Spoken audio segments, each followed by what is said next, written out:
Hello, everyone, and welcome back to another episode of 1990's Represent. We're starting off our fourth cycle in 1992 with an album. In this episode, we're talking about Angel Dust by Faith No More. Just an incredible rock album. One of, if not their best albums. Haven't heard everything that they've done, but this one, if out of the stuff that I have heard, this is easily my favorite from them. I think I've listened to like the previous one because that one had Epic on it. I've got some notes here. We'll go through those in just a moment. But yeah, Epic is another classic track that's off of their previous album. Epic's an amazing song. I remember showed up in I think like Rock Band, Guitar Hero games like that. And then I remember when Street Fighter 4 came out, they featured that song in the trailer for Street Fighter 4, or the console version.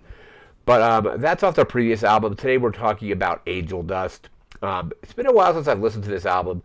I didn't listen to it right away in 1992. I want to say I listened to it sometime in the mid-2000s, like maybe like 10, maybe 12 years after it came out. It was definitely before Street Fighter 4, because I remember, so it was probably after Grand Theft Auto Vice City. Not Vice City, I mean San Andreas, because San Andreas, I think Midlife Crisis is featured on one of the radio stations.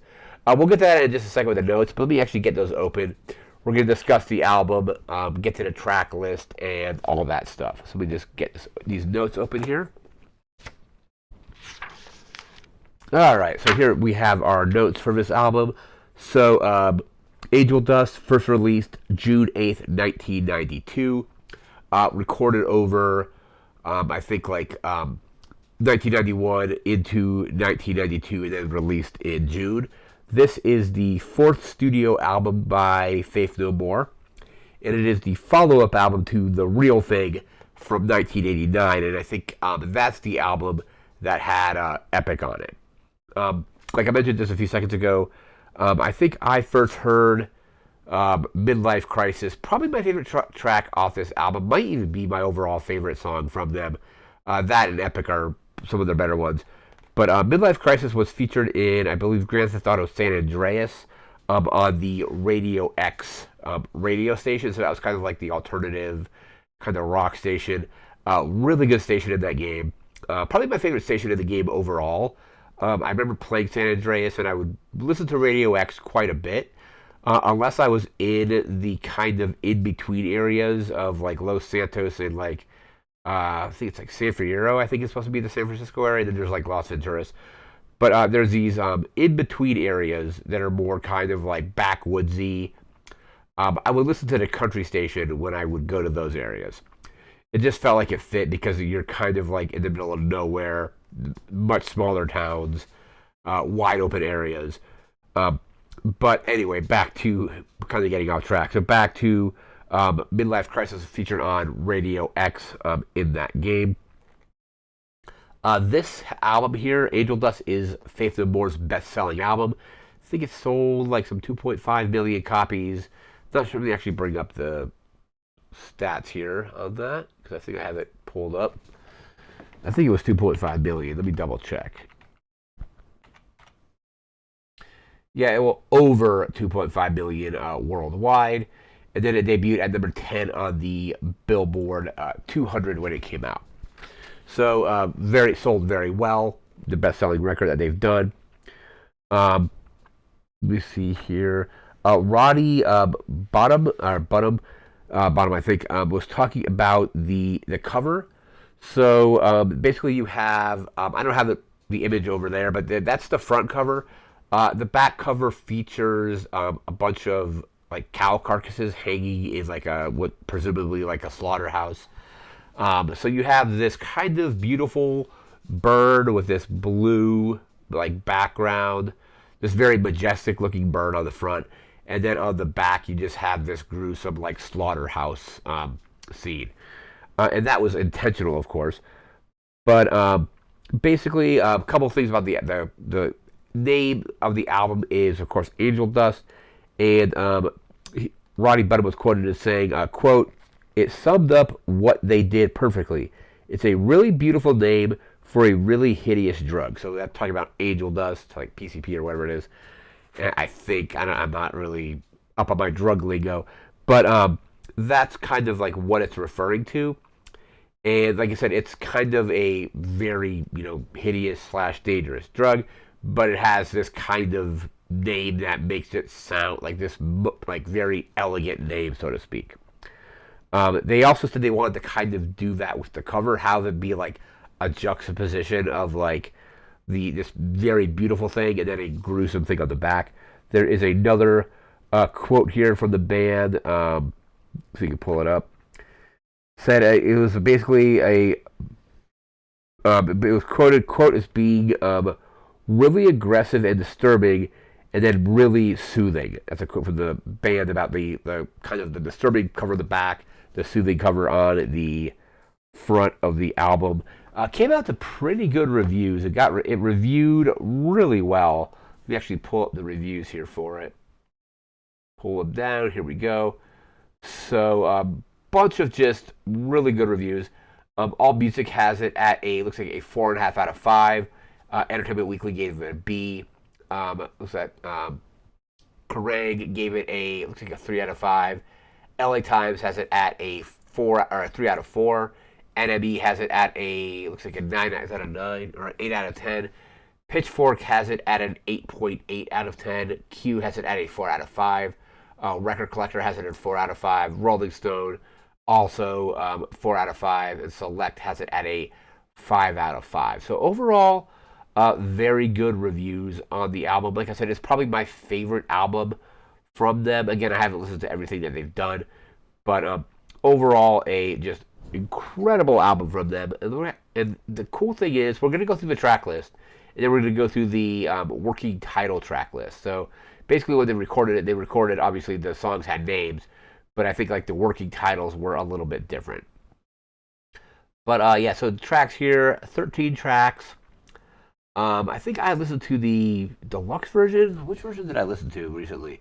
Because I think I listened to an album that was like a little over an hour. Let me actually just pull it up on Apple Music here and see.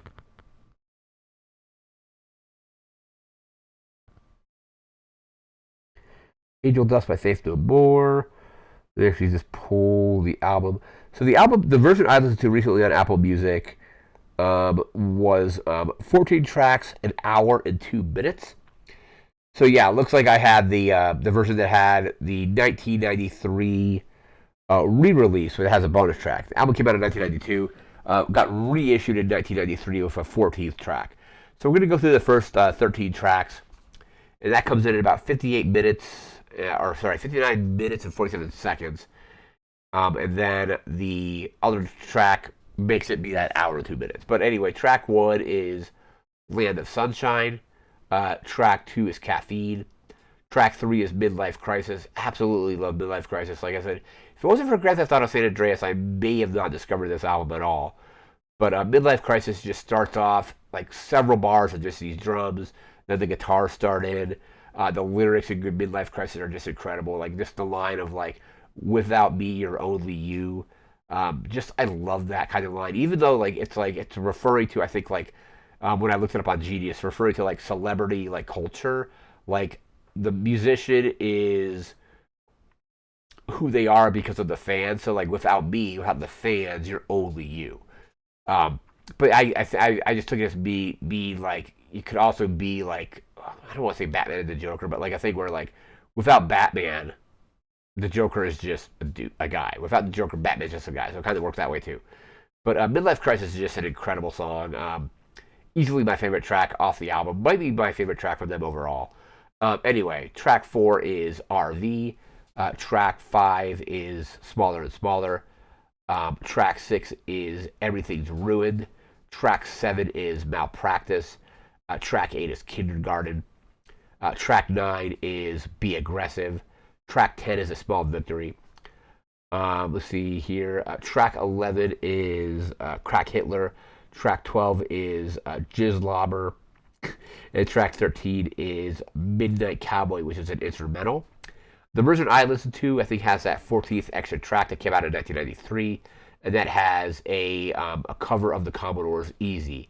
like Easy Like Sunday Morning, or however it goes.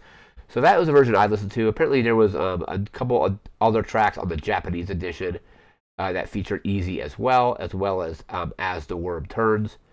Then I think it looks like in 2015 they did a even bigger reissue with that. But let's see, the working titles though were kind of an interesting thing because the titles had different names. Let me see what actually. Oh, here they are. It's the bonus discs. I thought I just saw it over here. Let me just scroll and see if I can find it. Okay, so yeah, in the recording process, the songs had different names. So this triplet was the code name or working title for Caffeine. Madonna was the code, not code, like the working title for Midlife Crisis.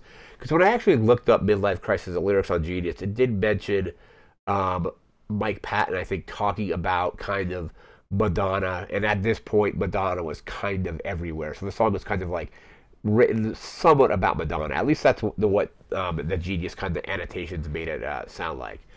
Macaroni and Trees is, or Country Western Song is the working title for RV. There's Smaller and Smaller. The working title was Arabic. Kindergarten, working title was F sharp. Be Aggressive was the code word was or working title was I Swallow. A Small Victory, the code working title was Japanese. Crack Hitler was called Action Adventure when they were recording it. The World Is Yours, working title was the sample song. Everything's Ruined was the Carpenter song. Land of Sunshine was the working title, and that was the funk song. And then let's see here, unpublished recording was called just the shuffle song. So basically, those are all just like working titles that they had. I definitely liked that they or I keep saying coded it or code name. Working title for Midlife Crisis was Madonna. Like I said, in the Genius annotations I was reading, they were mentioning how that song was kind of like referred to her in some way, like in the whole like celebrity worship aspect of that song. But yeah, Midlife Crisis again is like just perfect, like a perfect song in my opinion. One of the perfect songs off this album. An incredible album.